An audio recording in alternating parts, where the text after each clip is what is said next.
Hi everyone and welcome to today's video. My name is Kat and we're going to be chatting about the 25 books I want to read for 2025. I also kind of wanted to talk about some reading goals that I kind of don't really have, so we can just chat about that. So for reading goals, I didn't really want to set anything specific for my reading goal. For example, I think last year I set it to 65 and I ended up bumping it down to 60, and so this year I just didn't really feel like setting a specific goal number. I didn't want to do 50 or 60, but I still wanted to do something. I was debating if I wanted to set my reading goal to 1 or if I wanted to do a different number, 10, but for some reason those numbers, I don't know, they weren't feeling right to me, so I ended up picking 12. So my reading goal is 12 books for this year. I figured it's basically one book a month at minimum, and then I'll see how many books I end up reading. The next goal that I have is to buy less books. Also, with that, less books from free little libraries. I feel like I just have way too many books in my apartment, and a lot of them are no longer on shelves. As you can see, I literally have stacks of books behind me, and a lot of those I haven't read. I don't know the exact number of books that are unread that are in my apartment, and I'm too scared to count and figure that out. So I just want to bring in less books, whether it's buying less books or not bringing in every single free little library book that I find. I feel like I would love this year more than anything to make a huge dent on my physical TBR, hence why I'm doing 25 books for 2025. And on top of that, I think going through and doing a review of all the books that I have on my shelves and doing a declutter, because there's probably so many books in here that I got years ago, and at this point who knows if I'm even still interested in reading them. So I feel like doing a bit of a review of what I have and going from there, decluttering. This year in general, I am hoping to do a low buy, and I really want to minimize the shopping that I'm doing. So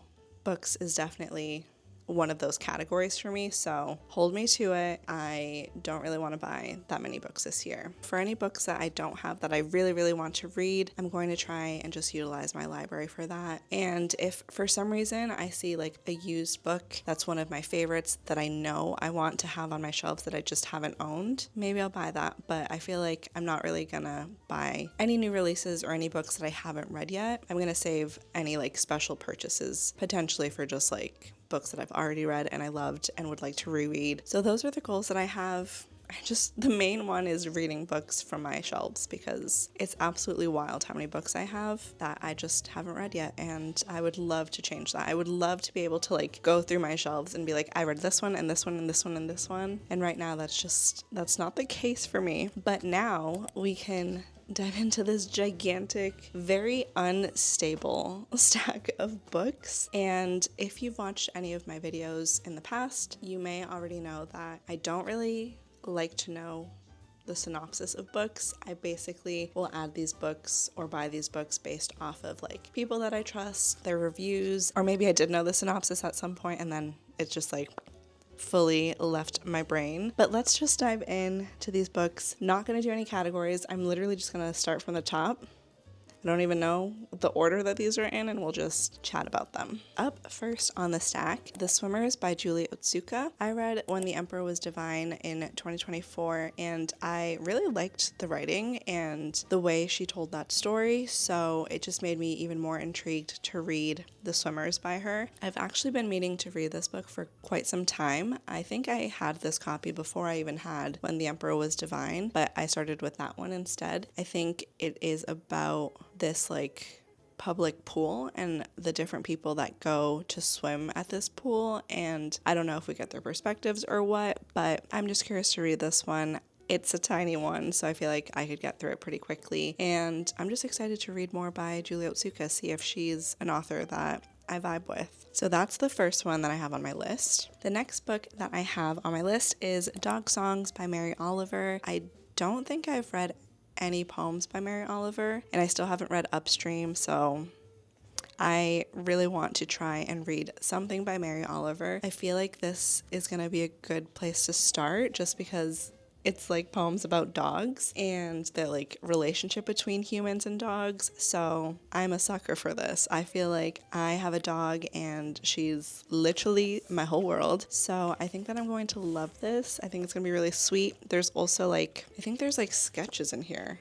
Did I make that up? No. Like there's like little sketches in here, and I just think it's gonna be so cute and heartwarming, and it'll probably get me to cry. So I figured I would start here with her work. I think I'm going to love it, and it's tiny, it's poems. I think it's very manageable for me to get through this year. So that is the second book. And the third book on the stack is Transcendent Kingdom by gyasi. I read Homecoming 2 years ago at this point.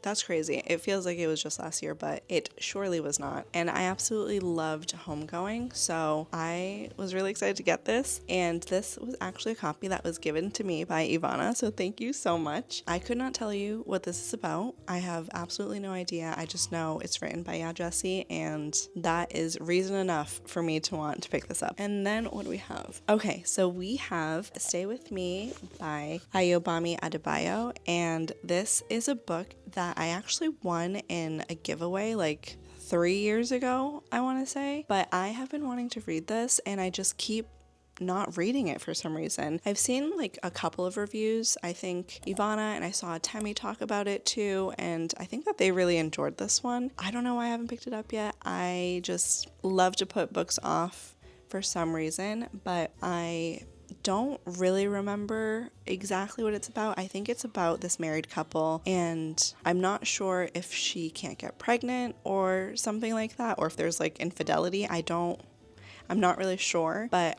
I think it's just a very like messy book, and I am like so excited for this. I think maybe this is one I'll read hopefully soonish. I don't know. I feel like I'm just going to love it, so I need to just like stop putting it off, hence why it's on this list. Okay, so up next we have Human Acts by Kang, and this is one that I wanted to pick up at so many points last year, but I just never got around to it, and I just really want to prioritize it for 2025. She won the Nobel Prize for Literature, and I need to give her a go. I did read The Vegetarian several years ago, to the point where I honestly don't really remember what I thought of it, and also I just feel like my brain, I don't know if I really took much in. So I can't really say much to The Vegetarian, but I'm very curious to read Human Acts. What I mainly know is that it has to do with the Hwangju uprising that took place in South Korea. That's about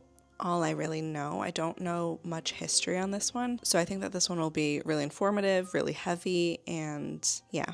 I just really want to prioritize this one this year. I think that it will probably be a favorite of the year. I'm just assuming. I don't know. I just have a feeling it will be. Okay, up next, we have A Complicated Kindness by Miriam toews. And I feel like ever since reading Fight Night, I've just made it a thing where I try to read at least one Miriam toews a year, because I started off with Fight Night, and then the year after that I read Women Talking, and then last year I read All My Puny Sorrows. So I think the Miriam toews that I want to read this year is A Complicated Kindness. I got this used and was so excited, because I feel like whenever I go to used bookstores, I mainly see like Women Talking, All My Puny Sorrows, and Fight Night as like used books. So when I saw that there was another Miriam toews that I don't typically see as a used book, I immediately grabbed it. I don't really know anything about this one, and I don't really want to know anything, so I guess I'll find out what it's about when I read it, but I haven't heard anyone else talk about it, so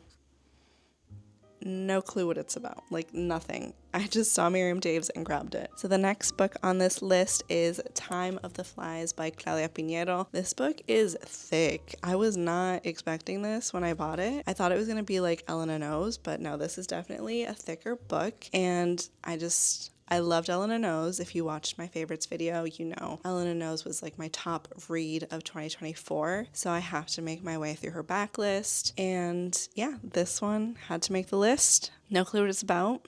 Very curious to see. To follow that up, I have A Little Luck, another one that I don't really know what it's about. I don't know which one I want to start with. I have to like look back through comments, because I feel like people suggested an order, unless I'm getting confused. But if you've read her work, I would love to hear which one you think I should pick up next. Because I'm pretty sure one of these, there's like a book that technically comes prior. I don't know if it's Time of the Flies and All Yours.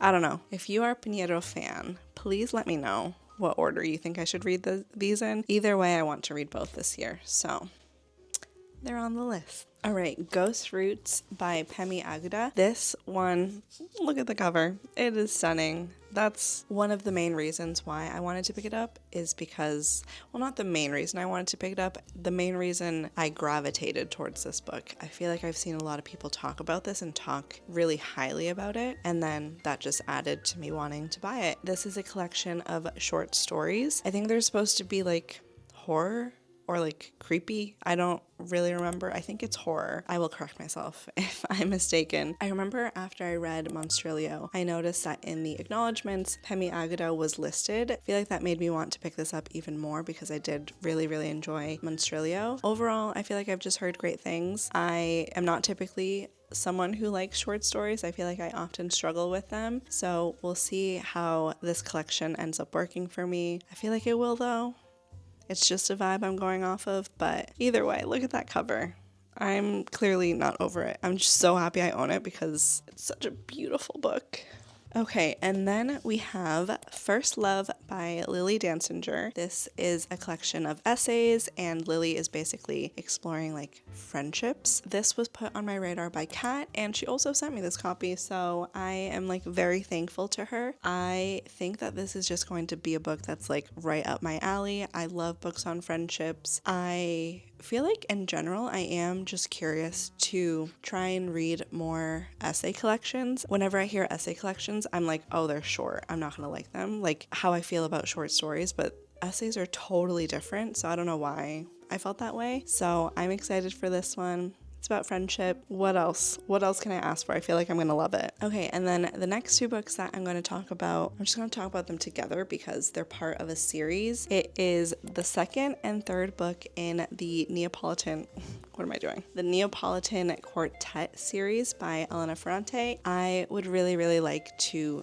get to both of these this year. I read My Brilliant Friend in the summer of 2024. I don't know why that feels weird to say. I read this past summer, and I am just excited to continue the series because I think the series could be an all-time favorite. I remember seeing Cass's favorites video, and she talked about the second book and how that's the one that like really, really pulled her in. So I'm just excited to keep going through the series, and hopefully I'll get to both of these. I would like to read one of them in the summer at least, but I feel like I'm a slow reader, so I might need to start the second book like in the spring, like maybe towards the end of spring, and then start the third one at the beginning of summer to like actually make it done. Then maybe next year I'll read the fourth one, or who knows, maybe I'll want to read it right away even if it's not summer. But I don't know, they just feel like summery books, so that's when I started reading the first one and when I'd like to continue the rest, but I might pick them up sooner. I don't know. Water break.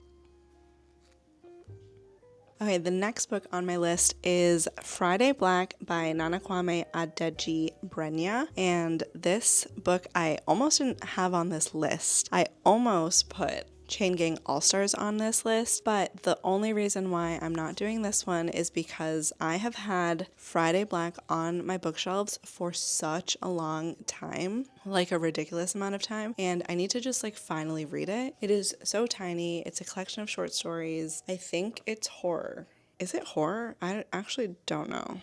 Maybe it's not. Maybe I'm misremembering. Adjei-brenyah reveals the violence, injustice, and painful absurdities that Black men and women contend with every day in this country. These stories explore urgent instances of racism and cultural unrest and the ways we fight for humanity in an unforgiving world. Okay, so that's what this is about. I guess real life horrors. I've heard great things about this short story collection. I'm a little nervous because it's short stories, but I think that this one's going to be really good. I have a feeling it's going to be a favorite, so I need to just finally get to it. The next book that's on this list is Little Eyes by Samanta Schweblin. I didn't read a Samanta Schweblin last year, and I really loved Fever Dream by her, so I wanted to read more by her, and I'm kind of shocked that I haven't yet. This is just the one that I have on my shelves. I also have 7 Empty Houses, but I'm picking this one. It's one that I'm very, very curious about, and the whole concept of it sounds interesting. But it's basically like these little cameras or something like that that are in everyone's homes, and I don't know, someone's watching. I'm doing such a horrible job at describing this one, but I don't fully remember. I just know it has something to do with cameras and they're watching people's lives, and I don't know who is watching people's lives, but something along those lines. I just want to read more Samanta Schweblin, and this is the one I'm choosing. I also really like the cover. It's got these little eyeballs on it, so very excited for this. I remember I tried to read this once when I was hanging out with Kat and Ivana. We went out to the Catskills, and I just don't do well when I'm in the middle of nowhere and trying to read something spooky, not something I should do. I'm a very anxious person, and this one I just had to put down. But I will read this during the daytime when I'm home, and hopefully it won't scare me too much. We'll see. Okay, up next is The Bluest Eye by Toni Morrison. I have only read Sula, and I reread it last year. Loved it. I'm going to be buddy reading this with Kat, which I'm super excited about. I think it'll be just lovely having someone to chat about this book with. I just want to read all of Toni Morrison's books, and this is the next one. I would love to squeeze in another one before the end of the year. I think I have Beloved and God Help the Child. I think those are the only 2 other Morrisons I have. I would like to at least read this one at a minimum, and then hopefully one more by her. So Toni Morrison made it onto the list. The next book that I have is Salt Slow by Julia Armfield. If I read this one this year, I will officially have read all of Julia Armfield's works that have been published so far. I read Our Wives Under the Sea, absolutely loved it. I read Private Rights last year. I did enjoy it, not as much as Our Wives Under the Sea. I think it'll be so fun and cool to say that I've read all of Julia Armfield's books so far, and to read whatever she comes out with next. This is a short story collection.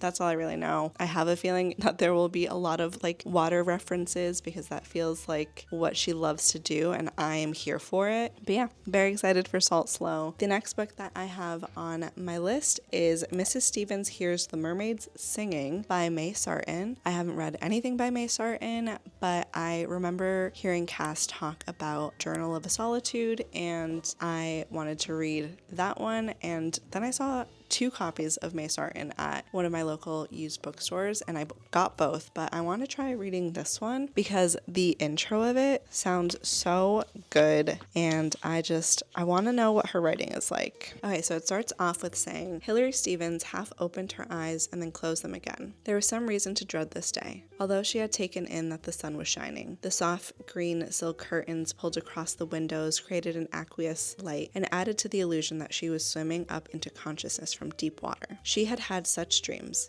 Too many people, landscapes, fading in and out of each other. I just feel like, I don't know, that first paragraph, I'm very curious to read from May Sarton, and I don't know, I just haven't read anything by her.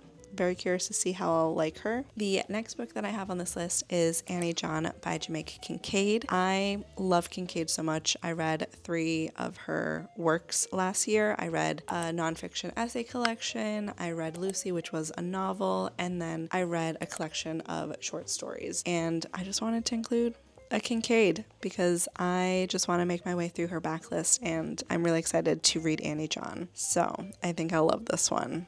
And I'm just gonna be so excited to be in her writing again. So had to make sure to add Kincaid to my list. Up next is Catalina by Carla Cornejo Villavicencio. I wanted to read this one last year and just never got around to it. I kept putting it off. I will say last year was such a slump of a reading year for me, so it makes sense that I just didn't get around to this. I read The Undocumented Americans a few years ago and absolutely loved it, loved her writing. That was nonfiction, so I'm curious to see what a novel would be like by her. I think it'll be really, really good. Oh, we have a special guest.